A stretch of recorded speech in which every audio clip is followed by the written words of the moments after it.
ವೀಕ್ಷಕರೇ, ಚೈತ್ರಯಾನಕ್ಕೆ ತಮಗೆಲ್ಲರಿಗೂ ನಲ್ಮೆಯ ಸ್ವಾಗತ. ಇವತ್ತು ಒಂದು ಕಥೆಯನ್ನು ಕೇಳೋಕ್ಕೆ ನೀವು ತಯಾರಾಗಿದ್ದೀರಾ ಅಲ್ವಾ? ಅದಕ್ಕಿಂತ ಮುಂಚೆ ನೀವು ಇನ್ನೂ ಕೂಡ ನನ್ನ ಚಾನೆಲನ್ನು ಸಬ್ಸ್ಕ್ರೈಬ್ ಮಾಡದೇ ಇದ್ದರೆ ದಯವಿಟ್ಟು ಸಬ್ಸ್ಕ್ರೈಬ್ ಮಾಡಿ. ಸಾಡೆ ಸಾತಿ ದಿಸೆಯಲ್ಲಿ ಶನಿ ಯಾರನ್ನು ಬಾಧಿಸಿದೆಯೋ ಅವರವರ ಕರ್ಮಾನುಸಾರ ಶಿಕ್ಷಿಸದೆ ಬಿಡೋದಿಲ್ಲ.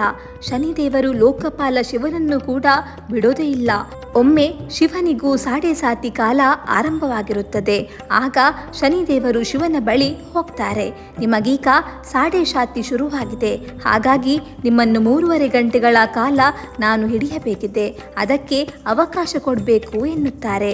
ಪರಶಿವನು ಶನಿದೇವರನ್ನ ದಿಟ್ಟಿಸಿ ನೋಡ್ತಾರೆ.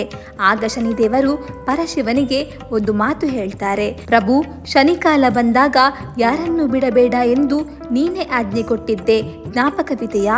ಇದೀಗ ನಿನ್ನ ಕಾಲ ಬಂದಿದೆ, ನಿನ್ನನ್ನು ಹಿಡಿಯಲು ನನಗೆ ಅವಕಾಶ ಕೊಡು ಎನ್ನುತ್ತಾನೆ. ಆಗ ಪರಮೇಶ್ವರ, ಸರಿ, ವಿಧಿಯ ನಿಯಮವನ್ನು ನಾವ್ಯಾರು ಮೀರುವಂತಿಲ್ಲ, ನೀನು ನನ್ನನ್ನು ಹಿಡಿದುಕೊಳ್ಳಬಹುದು ಎನ್ನುತ್ತಾನೆ. ಶನಿದೇವರಿಗೆ ನೀರೆಂದರೆ ಭಯ ಎನ್ನುವ ಅಂಶ ಪರಮೇಶ್ವರನಿಗೆ ತಿಳಿದಿರುತ್ತದೆ. ಆ ಕಾರಣ ಪರಮೇಶ್ವರ ನೀರಿನ ಕೊಳದೊಳಗೆ ಹೋಗಿ ಬಚ್ಚಿಟ್ಟುಕೊಳ್ತಾನೆ.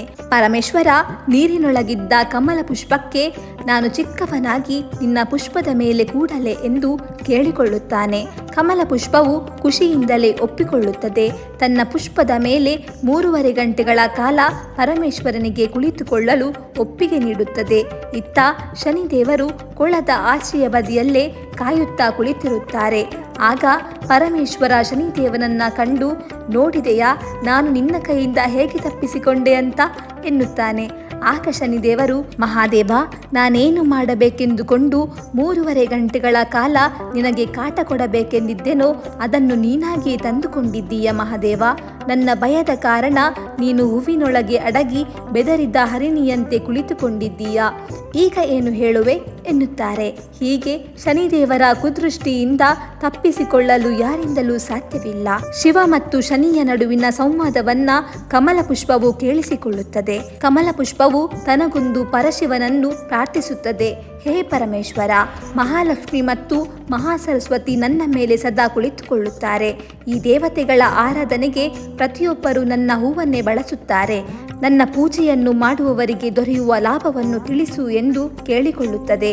ಆಗ ಪರಮೇಶ್ವರನು ಮಾತನಾಡಿ, ಯಾರು ಕಮಲ ಪುಷ್ಪದಿಂದ ದೇವಿಯನ್ನು ಆರಾಧಿಸುತ್ತಾರೋ ಅವರ ಮುಂದಿನ 10 ಸಂತತಿ ನಿರ್ಭಯವಾಗಿರುತ್ತದೆ. ಹಿಂದಿನ 10 ಸಂತತಿಯ ಪಾಪಗಳು ಕ್ಷಯವಾಗುತ್ತವೆ. ನಿನ್ನ ಬೇರುಗಳು ನೀರಿನಲ್ಲಿ 3.5 ಗಂಟೆಗಳ ಕಾಲ ಮಾತ್ರವೇ ಇರುವುದರಿಂದ ಕಮಲ ಹೂವಿನ ನಾರು ದೀಪ ಬೆಳಗುವ ಬತ್ತಿಯಾಗಿ ಬಳಕೆಯಾಗಲಿ ಎಂದು ವರವನ್ನು ನೀಡುತ್ತಾನೆ. ಹಾಗಾಗಿ ನಾವು ಕಮಲದ ಹೂವನ್ನು ದೇವತಾರಾಧನೆಯಲ್ಲಿ ವಿಶೇಷವಾಗಿ ಬಳಸುತ್ತೇವೆ. ಕಮಲ ಪುಷ್ಪದ ಪೂಜೆಯಿಂದ ಪರಮೇಶ್ವರ ಶೀಘ್ರದಲ್ಲೇ ಸಂತುಷ್ಟಗೊಳ್ಳುತ್ತಾನೆ.